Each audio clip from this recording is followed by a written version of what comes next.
At ngayon mga giliw naming tagapakinig, narito ang isa na namang kwento na pinamagatang Modus Olimpiada 2024 sa pakikipagsapalaran ni Kapitan Karyong! Adong, may sasabihin daw sa inyo. Himala. Ano kayang sadya ng bastos na kagawad anong na yan? Papapasukin ko na ba siya, Kap? Sige, papasukin mo. At pakitimplan tuloy kami ng kape, ha? Opo, Kap. Kagawad Adong, pumasok na raw kayo. Salamat, Veronica. Marahay na aga, Kapitan. Kagawad Adong, maupay na aga rin sa'yo. Naligaw kaya ta. Ano bang atin? Kapa, di ba ako ang komite ng sports, infrastructure at public utilities? Alam ka. Bakit? Magre-resign ka na? Mabuti naman kung magre-resign ka na. Ibibigay ko na sa iba. Hindi ka ba? Hindi ako magre-resign.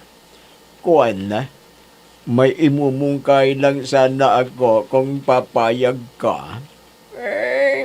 Depende.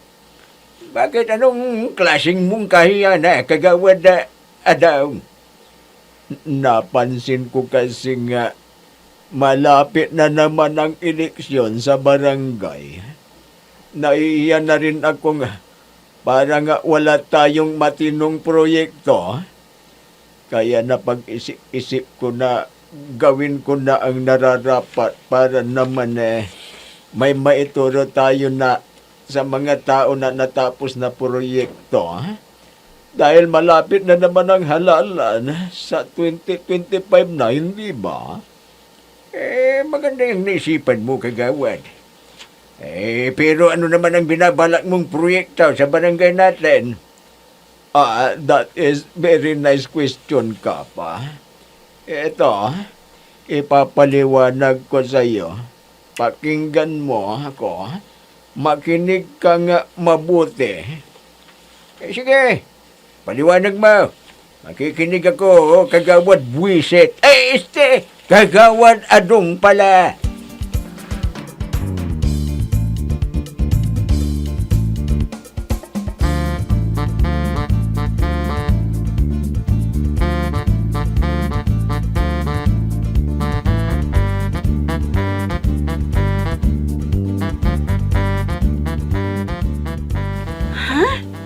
Yan bang napag-usapan nila Kapitan Karyong at Kagawad Adong? Magpapatayo sila ng sports center dito sa barangay? Oo, Pining. Para may paglalaroan ang mga kabataan. At hindi yung laro sa kwarto lang ang nilalaro nila. Yun bang tinatawag na ML o Mobile Legend? At doon daw sa distrito ni Kagawad Adong.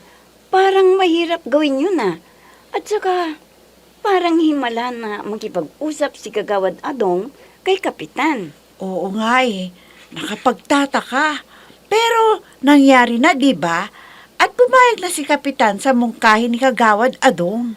Kahit pumayag na, may problema pa rin tayo, friend. Ha? May problema pa? Ay bakit? Anong problema yan, Pining? Si Kagawad Asyong, ang Komite ng Budget and Appropriation. Baka hindi siya papayag dyan. Ha? Oo nga pala, no. Dapat pag-usapan nila yan sa session. Sabihin mo kay Kapitan na mag-set siya ng special session para mapag-usapan nila ang bagay na yan. Ay! Ha? Ano bang ginagawa ninyong dalawa? May oras ng trabaho, nagchichismisan kayo? Ha? Ay, Kagawad, hindi po kami nagchichismisan ni Veronica.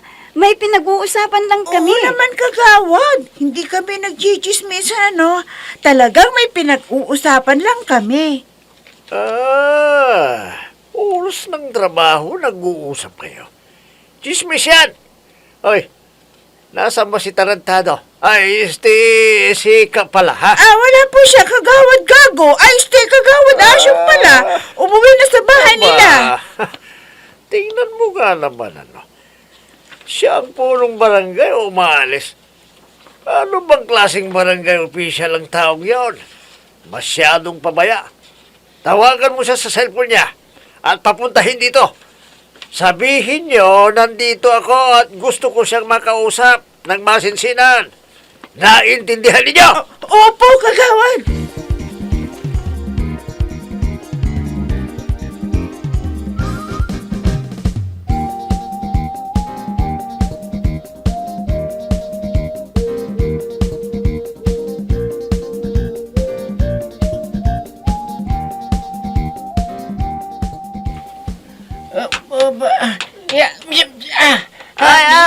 Sandali lang. Anong ginagawa mo dito? Hindi mo ba nakikita? Nag-gymnastic ako. Gagayahin ko ang idol ko na si Kaloy. Bakit mo inilabas ang mga unan natin? Ha? Marurumihan yan. Hayaan mo na, pari. Ha? Lalaban na lang natin mamaya. Pagkakapiraan itong ginagawa ko. Ha? Pagkakapirahan? Pero papaano? Ang mabuti pa, makinig ka at papaliwanag ko sa'yo. Makinig kang mabuti, pari.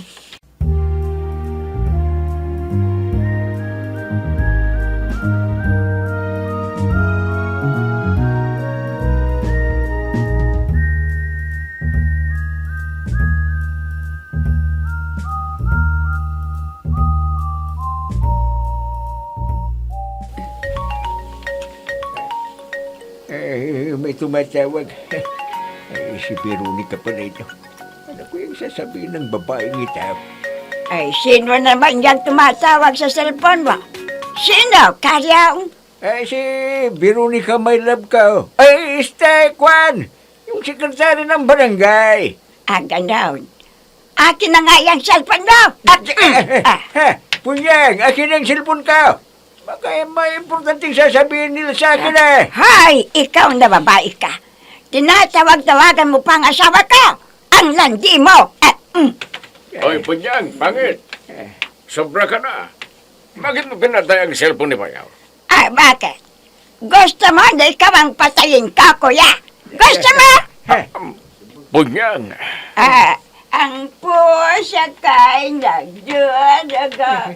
Bayaw, delikado na to. Natuluyan na yatang nabaliw si Punyang.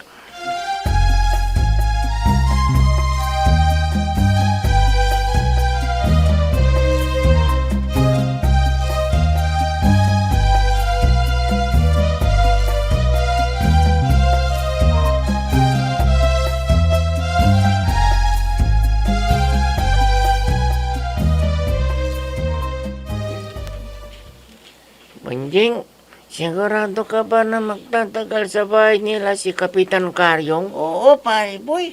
Narinig kong usapan nila Aling Punyang. Magluluto daw siya ng pananghalian nila. Ha? Teka, ang ibig mong sabihin, si Kapitan mismo ang magluluto ng pananghalian nila? Oo, pare. Yan ang narinig kong usapan nila. Kung ganun, samantalahin na natin ang pagkakataon, pare Bunjing. Ha? Ano na naman ang pinaplano mo, pare? Nakikita mo ba yung lumang multicab na donasyon ni Congressman Prami Biernes na nasa likod ng bahay ni Kapitan? Ha? Oo, nakikita ko.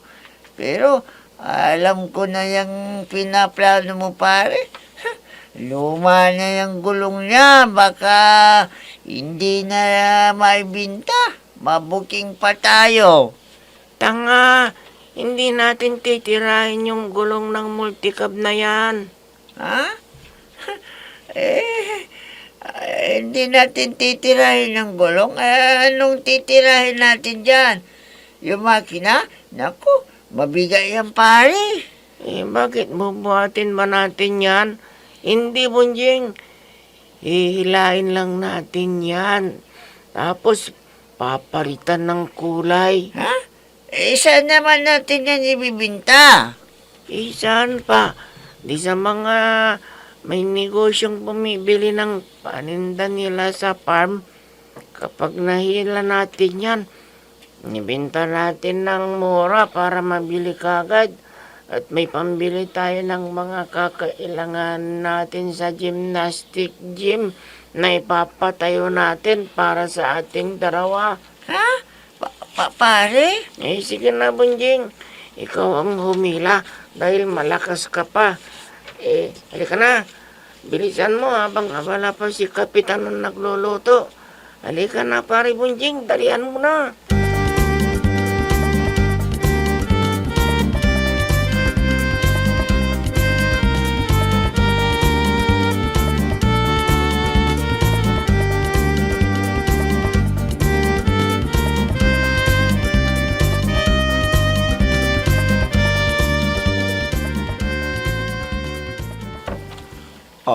Mabuti na lang at pinahintulutan ako ni Kapitan Karyong na mag-motion ako sa resolution na ihingi kami ng pundo sa itaas para magpatayo ng sport complex dito sa nasasakupan kong distrito. Sa wakas, may masasabi na rin akong proyekto na nagawa ko sa aking barangay at yun na nga sasabihin ko sa mga kabarangay ko. Nakakaya naman kung wala akong may turong proyekto.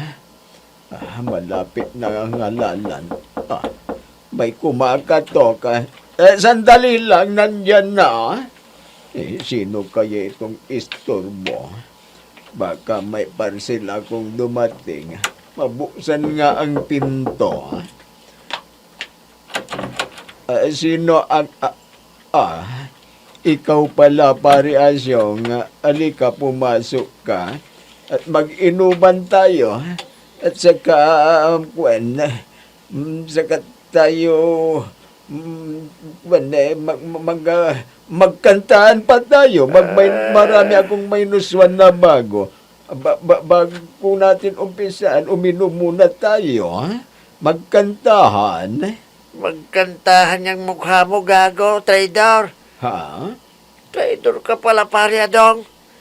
Kaya, tikman mo ito, ha? Aray ko, pare Gago ka. Asyong. Bakit mo ako sinapak? Aray ko. Nabla ka yata ako, aray. Mabubulag na yata ang isang mata ko. Pare, anong kasalanan ko sa'yo? Traidor ka, pare. Oh. Lagi pag-usap ka pala kay Kapitan na hindi ko alam. Yun bang kasalanan ko? Ah! Kasi naman pare, naiya ako sa sarili ko. Matagal na tayong nakaupo, wala pa tayong naipatayong proyekto. Kaya minabuti Ang ko sabihin mo, traidor ka rin, pare. Pareho kayo ni Kagawad Gusteng. Ha? Traidor kayong dalawa, ha? Aray ko, tinamaan mo na naman ang isang mata ko. Tama na pare, tama na. Pag-usapan na natin ng matino ito. Huwag mong daanin sa init ng ulo. Makinig ka pare Sa dahil makinig ng ulo. magpapaliwanag ako. Itong tatandaan mo, pare Adong. Mula sa araw na ito, kakalimutan ko nang magkaibigan tayo. Pare Asyong.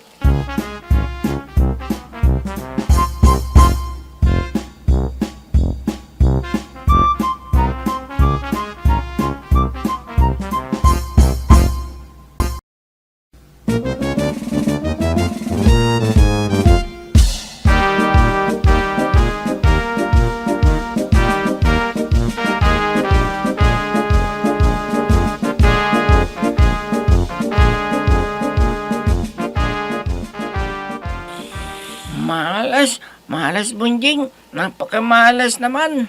Oo nga, pare. Malas talaga. May kandado pala ang multicam. Hindi natin mahihila. Paano kaya to? Marami na akong utang sa tindahan ni Darwina at sa tindahan ni Ijang. Baka singilin na naman ako. Nangako pa naman akong babayaran ko sila sa araw na to.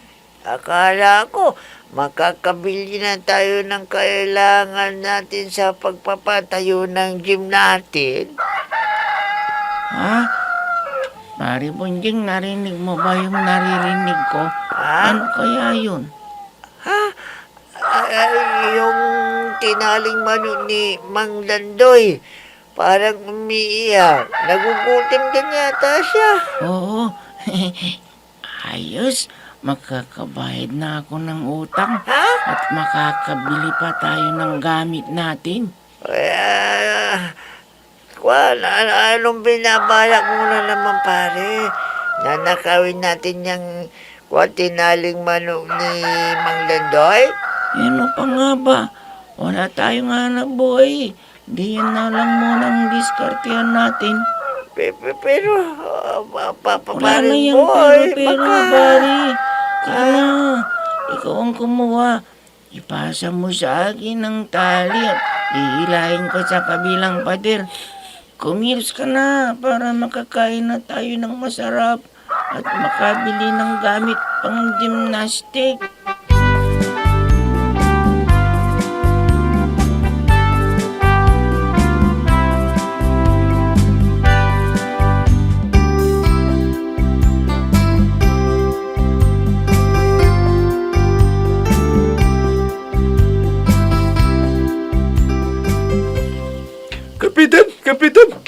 Kapitan, Eh, may nakita ako. Benito, bakit? Ano na naman yung nangyari? Anong nakita mo? Kap, nagawa si nakagawa na siya nga kagawa na doon. Nakita ko na sinuntok ni kagawa na siya na dalawang bisis. Si kagawa na doon. Naku, tinamaan sa mata. Nagkamlak ay kagad si kagawa na doon. Ay, Kapitan! Kapitan! May sasabihin ako sa'yo. Emreng, bakit ano rin nangyari sa'yo? May nakita ka rin tulad ni Benito? Ay, Kapitan, may nag-aaway. May nakita akong nag-aaway. Sinong nag-aaway? Sinasabi mo, Emreng, sino? Naku, sina Kagawa Dadong at Kagawa Dasyong. Nakita ko na nag-aaway sila, Kap. Naku, Emreng, huli ka na. Nasabi na sa akin ni Benito yan. Ano? Sinabi mo na pala kay Kapitan ang pag-aaway nila Kagawad Asyong at ni Kagawad Dadong Benito. Ayo, sinabi ko na. Tapos na. Ay, kayong dalawa, huwag nyo na silang pakialaman. Hayaan nyo lang sila. Mabuti kung mag-away sila para mabuwag na ang samahan ng mga bastos na kagawad ka. Naka, sandali lang. May babaw sa inyo Ha? Maligo nga kayo. Siyempre siguro yan. Nakakaya kung may darating na bisita. Tapos ganyan ang maamoy sa inyo. Masaul pa sa barakong kamping at baboy ang amoy ninyo Pwe! Umalis na kayo rito! Maligo kayo!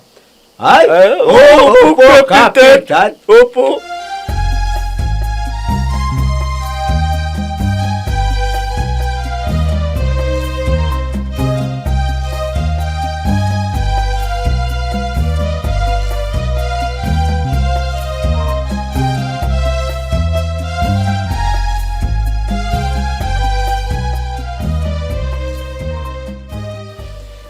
Kakawatasyong, Ano bang pag-usapan natin?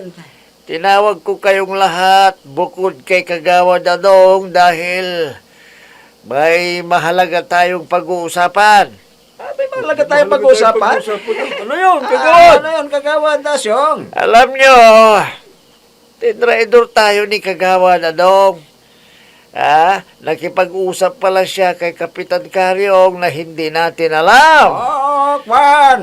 Wala namang sigurong masama Walang kung masama siguro. makipag-usap siya kay Kapitan. Oo. Di ba mga kasama ko? Oo! Yun.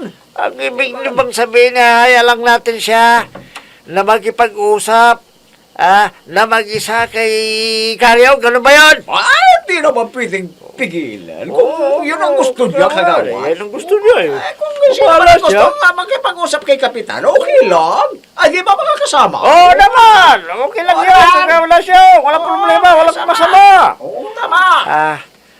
Ang mga walang hiya. Parang wala na yata akong kakampi. Hindi pwede ito. Sinusubukan niyo yata ako eh. Sige, magsubukan tayo. Ano kagawa na, Chong? May merienda ba tayo dito? Wala na. Nainis na ako sa inyo. Sige, umalis na kayong lahat. Wala nang merienda.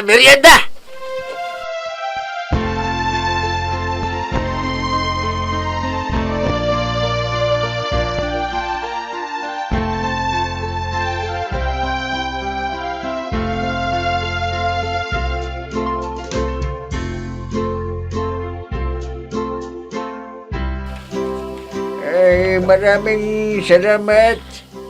At sila nga walang opisyal dito. Pag-uusapan natin ang tungkol sa resolusyon, motion ni Kagawad na daw. Palakpakan naman natin siya. Maraming salamat, Kapitan. Napakabait mo talaga. Hindi katulad ng buwisit na kaibigan ko ay Satanas. Alam niyo mga kasama, ayon sa resolusyon, ay hihingi tayo ng tulong kay Senador Amoringes at Congressman na nakakasakop sa distrito natin. Maganda yan. Pero paano proyekto yan ka? Paano? Ayon sa laman ng resolusyon, magpapatayo tayo ng sport complex dito sa atin. Di ba maganda? Maganda ka yan. Naisipan ni Kagawad nga. Pinupuri ka namin, Kagawad Adong! Hindi ako makapapayag sa plano ninyong yan, Kapitan. Itigil yan! Kagawad Asyong! Gawin na siya. Ikaw!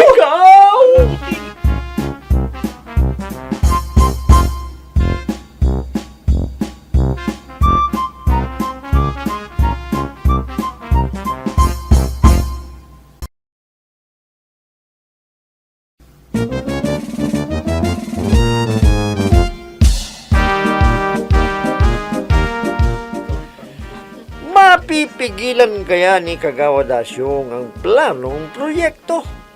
Mga mahal naming tagapakinig, abangan ang susunod na kabanata ng ating kwento na pinamagatang Modos Olimpiada 2024 sa pakikipagsapalaran ni Kapitan Karyong!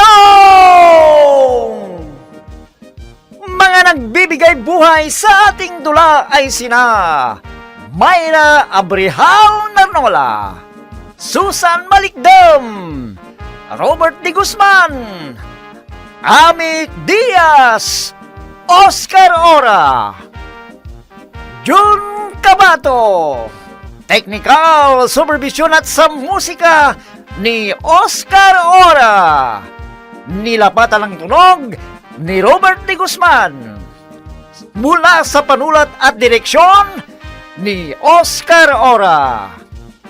Kapitan Karyong! Inihahandog sa inyo ng F3 Recording Studio para sa pambansang radyo ng Pilipinas, Bombo Radio Philippines!